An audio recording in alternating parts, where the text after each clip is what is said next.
Hey, what's up, guys? Welcome back, guys. At Magic. This is Hunter and David. Say what up, David. Yo, what's going on? We are back this time. You've already seen it.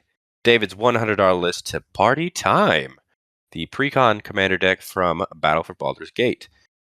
If you guys haven't seen his $100 list, go down to the description down below. Click that $100 list because this is a sequel. Isn't that right, David? Yeah. So let's just talk about little memory. Talk about the commander. What are we going with for your Party Time? So the commander for the $300 list are going to be sticking with the same one that we worked it with for the 100, which is the face card of the deck. This is Nalia de Arnis. She is a white and a black for a legendary creature human rogue. She's a 3/3 and says that you can look at the top card of your library at any time. You may cast cleric, rogue, warrior, and wizard spells from the top of your library. And at the beginning of your combat on your turn, if you have a full party, put a +1/+1 counter on each creature you control, and those creatures gain death touch until end of turn.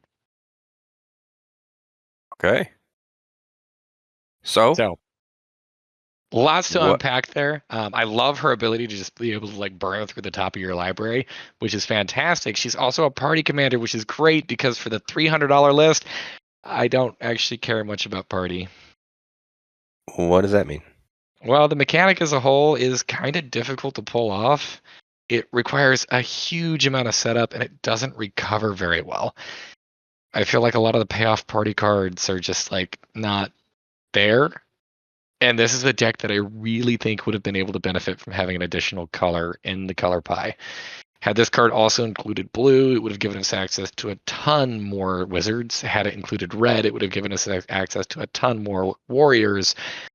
At white and black, we've got a lot of really good clerics and rogues to go through, but our commander is a rogue, so we don't actually need a lot of them.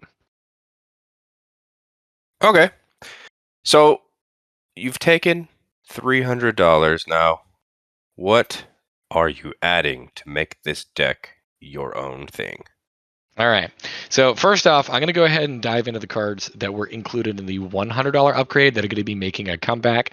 Now, I mentioned that I don't necessarily care about the party mechanic as much, but I still want to emphasize we still have the ability to activate that party aspect of things.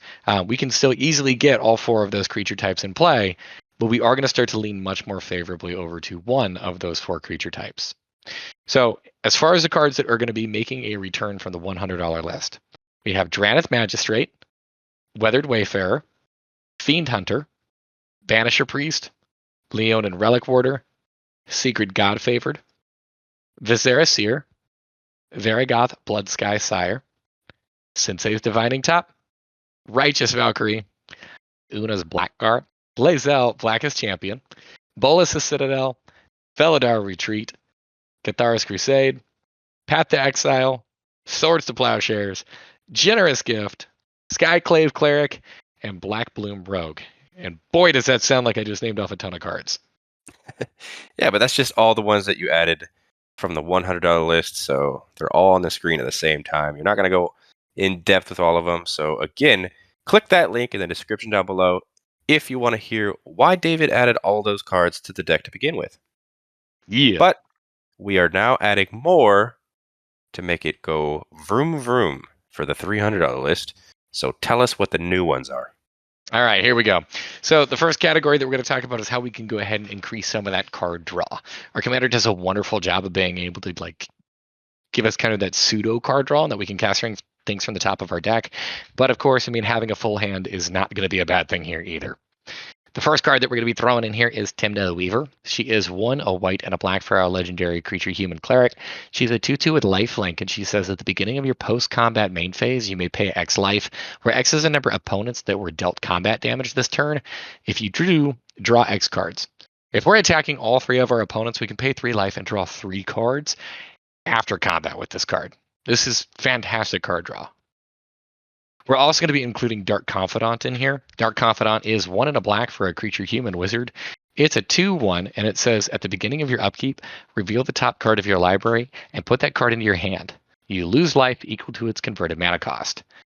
So without diving in anything super crazy about what the direction we're going to take in this deck, we've actually got this deck down to an average mana value of 1.72. So this is very low to the ground. Wow.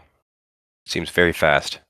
That's the goal. We really want to just kind of be blitzing through this. So with that being said, hopefully Dark Confidant, he's drawing his cards and really not hurting us for a whole lot. There's a pretty good chance we lose 0, 1, or 2 life on a draw with him, which is really not a whole lot.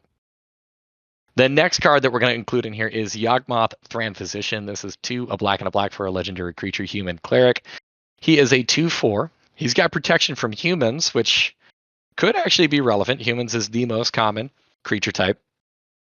He also has pay 1 life, sacrifice another creature. You can put a -1/-1 counter on up to 1 target creature and draw a card. That draw a card there component is super important. He's also got pay 2 black and discard a card to proliferate. Also really powerful in a deck that cares about putting counters on its creatures. The last card draw engine that we're going to put in here is Mangara the Diplomat. This is 3 and a white for a legendary creature, human cleric. He's a 2/4 with lifelink. He says whenever an opponent attacks with creatures, if 2 or more of those creatures are attacking you and or planeswalkers you control, draw a card. Whenever an opponent casts their second spell each turn, draw a card. So we get the benefit based off of what our opponents are going to be doing. I like that. We're going to include another piece of interaction stapled onto a creature. We have War Priest of Thune, which is 1 and white for a 2/2 human cleric. It says whenever it enters the battlefield, you may destroy target enchantment. So unlike the other pieces that we've included that are just going to be able to like exile and potentially bring things back in the case that they die, this guy just straight up kills something. He gets rid of an enchantment, and that way hopefully it's just gone. Yeah, I like that a lot. That seems like you're really disrupting someone. Now, this is the part where people are probably going to start to scratch their head at what in the world I'm doing with this deck. Talk to me. We're going to include one creature type in specific that I really want to double down on, and that creature type being clerics. There's a ton of really good clerics in white and black, and a lot of them kind of care about life gain. We're going to just kind of jump head first into that train. And well, I guess you'll see what we do with it. Choo-choo, dude.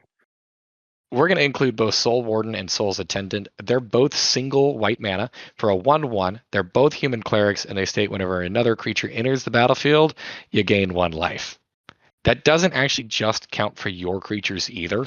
That counts for all creatures. So the game plan of these is drop 1 as soon as you possibly can, and then just have your life total just continuously get padded throughout the rest of the game. Also, if you're going up against an opponent who makes a ton of creatures or token-based strategies, these cards are fantastic because they're going to be gaining you tons of life. Ariok Champion is 2 mana for a 1/1. It's a human cleric. This does the same thing. It says whenever another creature enters the battlefield, you may gain 1 life. The added benefit of this card is that it also has protection from black and from red. She makes an excellent blocker in the case you're going up against a deck of either of those 2 colors. She's surprisingly difficult to get rid of because a lot of those removal spells are going to be falling in black and white.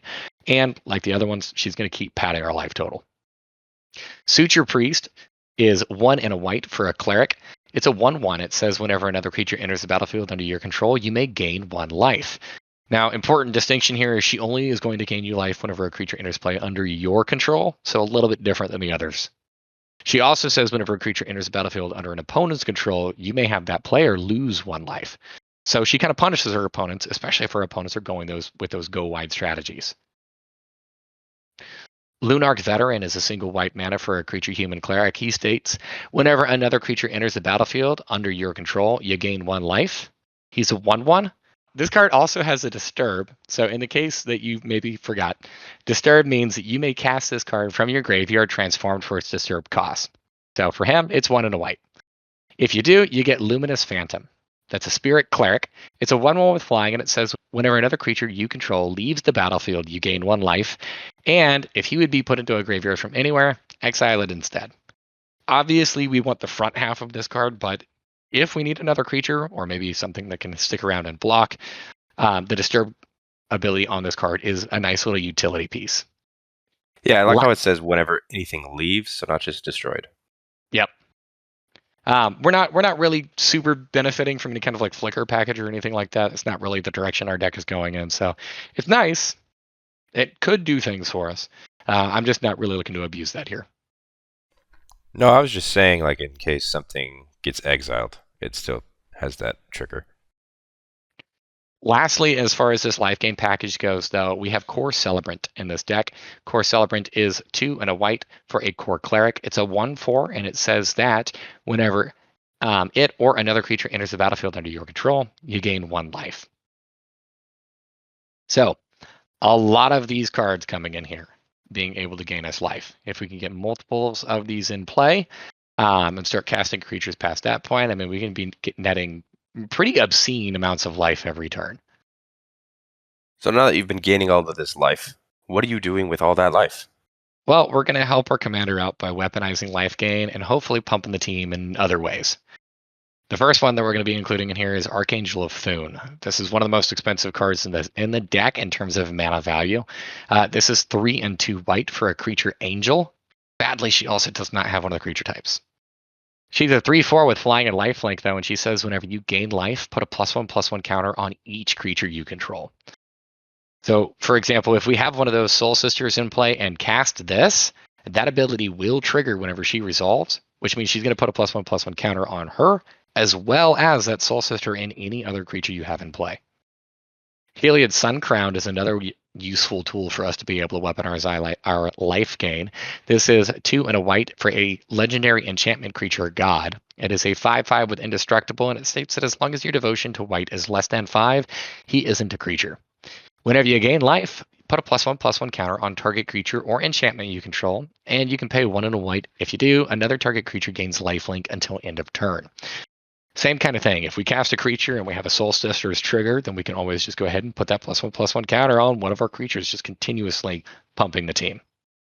Now, the next card in here is really kind of the center piece of like what I wanted to do with this deck, and that being Aetherflux Reservoir. For 4 mana, it's an artifact that says whenever you cast a spell, you gain 1 life for each spell you've cast this turn. With our commander, it's really not impossible for us to be able to cast 2 or 3 or potentially even more creatures in a single turn. That means Aetherflux Reservoir is going to be gaining us a ton of life, and if we have some of those Soul Sisters in play, we'll be netting even more. It's got an ability on it as well that says pay 50 life and Aetherflux Reservoir deals 50 damage to target creature or player. Unless you really absolutely hate the creature they played, you're probably just going to use this on your opponent, and in most cases, 50 damage is enough to just kill them. Yeah, that'll kill them. So the whole idea here basically is that we're chaining a lot together with our commander, with that being able to cast from both our hand as well as the top of our library. Next up here is weaponizing life gain. We have Veto, Thorn of the Dusk Rose. This is 2 and a black for a legendary creature vampire cleric. He's a 1/3 that says whenever you gain life, target opponent loses that much life. He's also got another ability on him where you can pay 3 and 2 black, and if you do, creatures you control gain lifelink until end of turn. If you do happen to have a couple creatures in play and you swing in using this ability, you can pummel somebody's life total. Last up here, we have Marauding Blight Priest. This is 2 and a black for a creature vampire cleric. It's a 3/2 and says whenever you gain life, each opponent loses 1 life. All of our creatures, those Soul Sisters, have their own individual triggers, which means if you have a couple of them in play or start chaining together creatures, this card goes absolutely nuts. There are a couple of other creatures that I wanted to put in this deck that kind of have some funky roles. So that's what this next kind of cluster is going to talk about. The first one here is going to be Giver of Runes. Giver of Runes is a single white mana for a 1/2 core cleric. It says tap another target or tap it, and another target creature you control gains protection from colorless or from the color of your choice until end of turn. Similarly to how Mother of Runes is in this deck, this is going to function as an additional piece to make sure that our commander is sticking around, or any other creature that we really want to have remain in play is going to be consistently a threat. Voice of the Blast is 2 white mana for a creature spirit cleric. It's a 2/2 that says whenever you gain life, put a +1/+1 counter on it. As long as it has 4 or more +1/+1 counters on it, it has flying and vigilance. As long as it has 10 or more +1/+1 counters on it, it has indestructible. This has the ability to very quickly turn into a big beater, especially considering not only that our life gain has the potential to put +1/+1 counters on it, our commander can do that too. Skeletal Changeling is 1 and a black for a creature shapeshifter. It's a changeling that's a 1/1, and it has pay 1 and a black to regenerate it. It's kind of an old changeling. This is a card that I wanted to include in here because we are dropping the number of warriors and wizards in this deck by a pretty considerable margin. So I did want to make sure all the shapeshifters kind of still stayed around in this deck. That way we can still somewhat easily turn that party on. Yeah, and this is a great card to continuously bring it back. Yep, fantastic there with that regenerate ability. Lastly, in this kind of fun little utility slot, we have Children of Corliss, which is kind of an odd card, but kind of my favorite card in this deck. For a single white mana, you get a human rebel cleric, and it's a 1/1. It says sacrifice Children of Corliss. You gain life equal to the life you've lost this turn. Now, I absolutely love that because if we happen to have him in play and use an Aetherflux Reservoir, if we pay 50 life to kill one of our opponents, just sacrifice Children of Corliss, you'll gain 50 life, and then just kill another player. Yeah, that combination seems pretty deadly.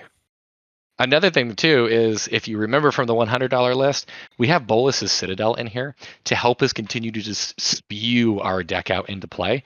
And that's another way for us to just continuously lose and lose and lose and lose life. Once again, if Children of Corliss is in play, or if we can manage to flip him using the Citadel, this allows us to essentially double how long we can continue this chain for. I love the synergy there. Yeah. Secretly, favorite card in this list. And maybe one of the cheapest. Also, yeah, a lot of the cards in this list. Turns out Cleric's pretty dirt cheap. A couple of the other cards that we're going to be adding in here, though, because the lands in this deck needed a bit of a boost. We're going to throw 4 pretty solid lands in here. We're going to be including Godless Shrine, Vault of Champions, Isolated Chapel, and the Bright Climb Pathway in this list. Each are, well, Isolated Chapel, Vault of Champions, and Godless Shrine can each tap for either a white or a black.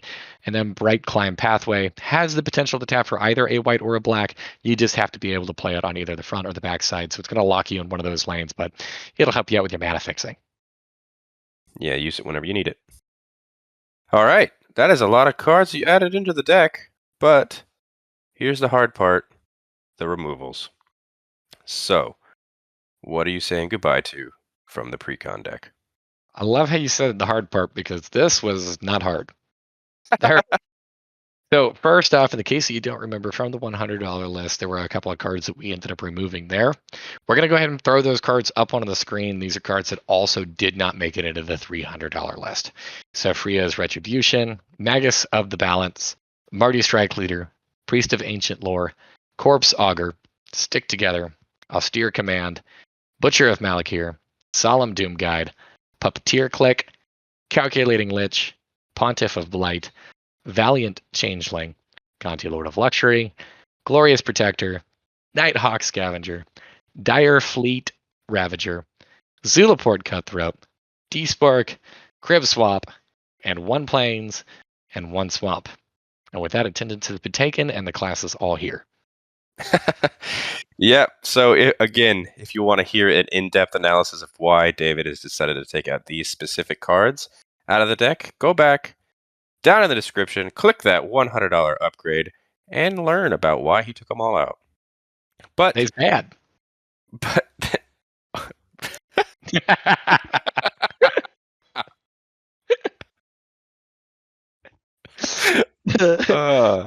that is a great summary for the 100 reasoning. But let's talk about the extras you've decided to take out. So the first one here is Thwart the Grave. This is for a black and a black for a sorcery. It says the spell costs 1 less to cast for each creature in your party. We're not as party focused this time around, so chances are it's probably going to be more expensive in this deck than the $100 list. It says return target creature card and up to 1 target cleric, rogue, warrior, or wizard card from your graveyard to the battlefield. We're also going to have fewer hits for this. The last thing here being is I did want to try and continue to drop the average CMC of this list because I know we're playing with Bolas' Citadel, and that is one of the key cards for us to be able to really kind of make this deck hum. Next up here, we have Folk Hero. Folk Hero is 1 and a white. It's a legendary enchantment background. It says, commander creatures you own have, whenever you cast a spell that shares a creature type with this creature, draw a card. This ability triggers only once each turn. So the downside is our commander's a rogue, and we actually don't have very many of them left in the deck. The plus side, however, is our commander is also a human, and we do still have a solid number of humans in the deck. However, a lot of the clerics that we've added into here are also things like cores or vampires. So we kind of watered down the tribal aspect of it to a point where I just didn't think this did enough. Next up here, we have Squad Commander. This is 3 and a white for a creature core warrior. It's a 3/3 that says whenever it enters the battlefield, create a 1/1 white core creature token for each creature in your party. It also says that at the beginning of combat on your turn, if you have a full party, creatures you control get +1/+0 and gain indestructible until end of turn. In all fairness, I actually do like this card. I just kind of felt like we weren't really going to be able to benefit as much for this card as what we should have. So sadly, had to make some cuts. This was amongst them. The Chaos the Lunarch is up next. This is X and a white for a legendary creature human cleric. He's a 0/0, and it says that he enters the battlefield with X +1/+1 counters on him. You can tap him to put a +1/+1 counter on him, or you can tap him and remove a +1 counter from him. And if you do, you put a +1/+1 counter on each other creature you control. He kind of spreads the love and helps pump out the team, but in this case, I don't really think we need it. We've kind of upped up our ability to go wide really quickly. So hopefully there's other ways for us to be able to hit our opponents. Similarly to that is Jazal Goldmane. This is 2 a white and a white for a legendary creature cat warrior. He's a 4/4 with first strike and says that you can pay 3 a white and a white. And if you do, attacking creatures you control get +X/+X until end of turn, where X is the number of attacking creatures. I mean, it's a fantastic card if you can manage to get this ability off. Just I wanted to continue to lower the overall mana value of this deck and try to focus on killing my opponents in different ways. Mage's Attendant also got the axe here. This is 2 and a white. It's a creature cat rogue. It's a 3/2, and it says that whenever it enters the battlefield, create a 1/1 blue wizard creature token with, pay 1 sacrifices creature, and counter target non-creature spell unless its controller pays 1. This one, honestly, not actually all that fantastic, just because we're not really caring so much about the party mechanic, but also because this thing in and of itself is also a rogue. I know that it makes a wizard, and that's cool, but that's kind of the upside of this, is just that it makes a wizard. Mindblade Render is also going to get the axe here. This is 1 and a black for a creature Azra warrior.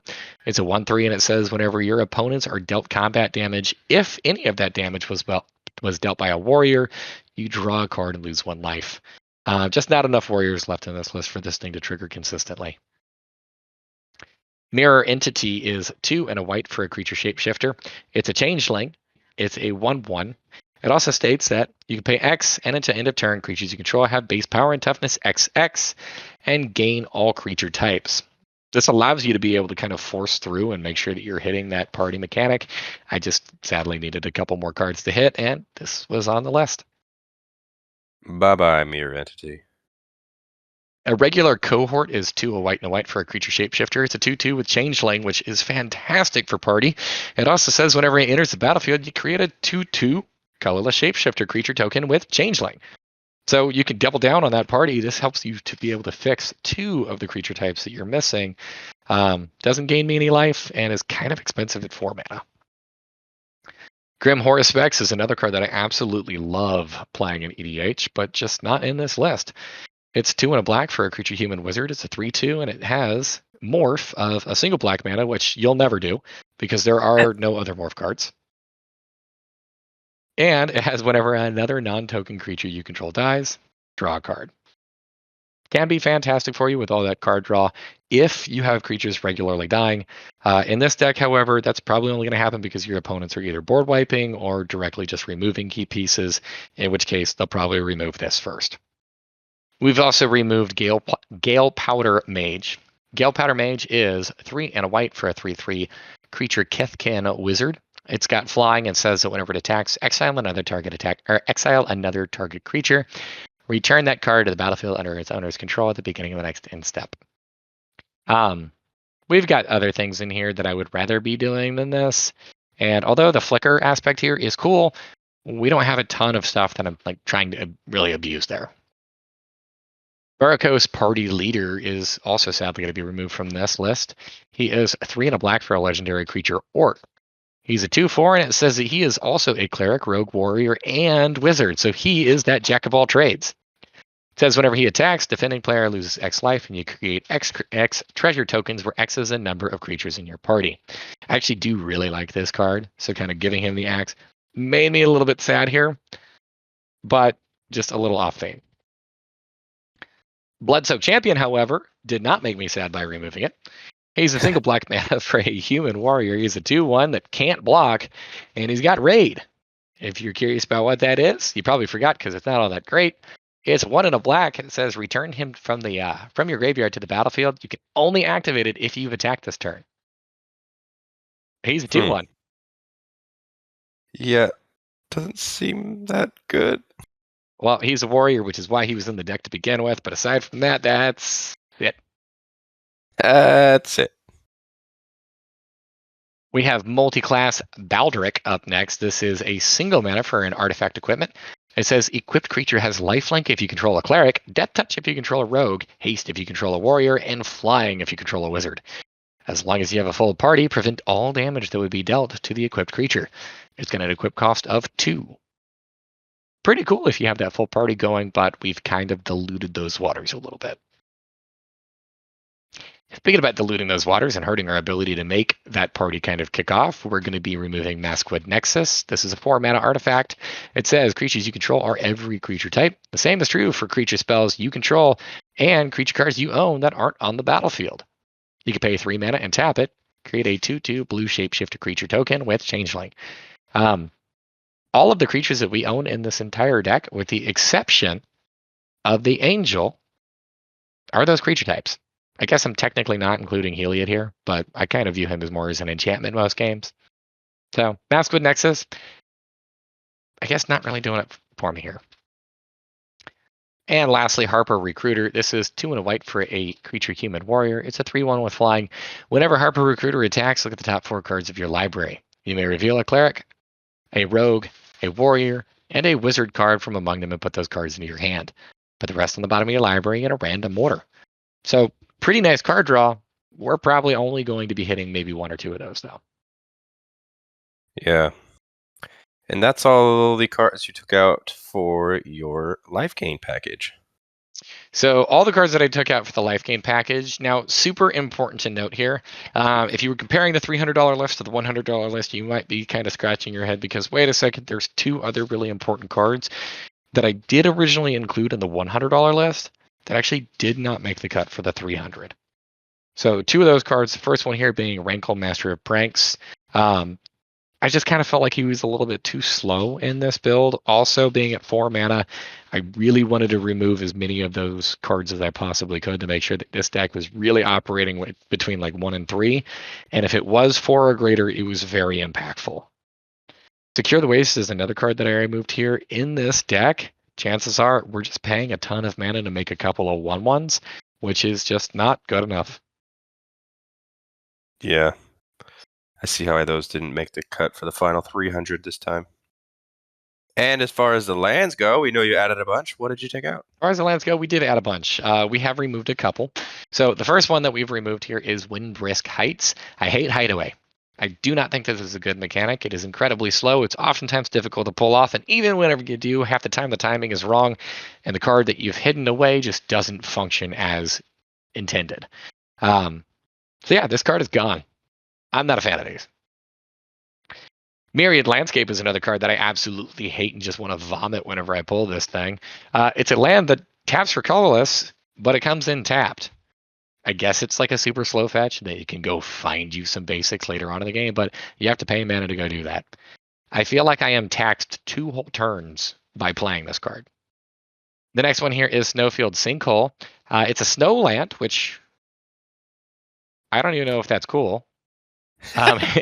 It's a plains and a swamp, which I guess that's cool, but it enters the battlefield tapped.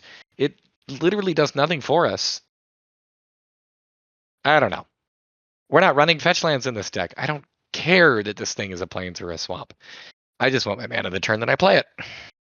Ash Barrens is another card that's going to be getting the axe here. Not a big fan of Ash Barrens either. This is a land that has the ability to tap for a colorless mana, or you can cycle it away to be able to go grab a different land, which my thought on that is, if you just included a different land, you would save yourself 1 mana over the course of the game. It's true. We're going to be removing it. Orzhov Basilica. It enters the battlefield tapped. It says whenever it enters the battlefield, you return another land that you control back to your hand. And then, of course, whenever you tap this thing, you can tap for a white and a black. 99% of the time, I don't like these lands. They're slow. They're kind of clunky. They're difficult to play with. Half the time that you do end up playing them, you end up being like drawing into your 8th card because you just bounced a land back to your hand. They're awkward, and unless you're playing something that's like really caring about discarding, I just don't like to put these in. And that brings us to our final and probably most powerful land that we're going to be cutting today. 1 basic swamp. That is quite the powerful card you're removing there. I mean, if we're comparing it to any of the other ones that I've listed so far, it's hands down my favorite. It does everything I want. It taps for an appropriate color of mana. It comes in untapped. I don't feel like shit whenever I've drawn it in my opening hand. You're right. You're absolutely correct. But that's it. That's your $300 list. That is my $300 list. Now, I know that I kind of steered away from the party stuff, and I also am kind of relying on some of the $100 list in there to make the 300 fully run. If you're curious about this list, though, I highly recommend check out our link for Moxfield. Go ahead and play test it. This deck actually runs much more smoothly than what it kind of reads, and party is still not impossible to turn on. I'm not going to say that it's the easiest thing in the world, but it will happen over the course of a game. Yeah, but that first ability from your commander really makes this deck even better. Oh, yeah, absolutely. Being able to chain cards from the top of the library is nuts, especially whenever you've been able to drop the mana curve so significantly. Plus, all the extra life gain that you have in there makes that Bolus Citadel really kick, especially whenever you're starting to cast some 1-drops for 1 mana and you're gaining like 3 life back on it. It seems very good. So, but again, check that description for David's full list if you want to take a look. And also comment down below telling us what you thought about the deck. I think David made a really awesome deck, and it looks really fun to play. Don't forget to hit that like button if you liked the video. Subscribe to the channel if you haven't done so already. We will be posting all new videos all the time. Also, don't forget to follow us on our Instagram and Twitter. That is @GuysThatMagic. And until the next video, hope you guys have a great rest of your day. Peace. Later.